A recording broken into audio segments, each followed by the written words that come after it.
Министерот за надворешни работи Никола Димитров и заменик председателот на владата за европски прашања Бујар Османи имаа работен поедок со експертот од ЕУ Рајнхард Прибе.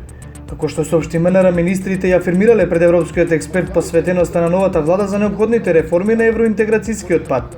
Прибе ја нагласил неопходноста од засилен ангажман и мобилизација на релевантните институции за спроведување на препораките, а воедно ја реафирмирал и подготвеноста на експертскиот тим да ја помогне на Македонија. Google е казнет со 2,4 милиарди евра од страна на Европската комисија, откако таа одлучи дека компанијата ја злоупотребила својата моќ и промовирала шопинг на своите материјали. Се работи за највисоката парична казна досега изречена за некоја компанија.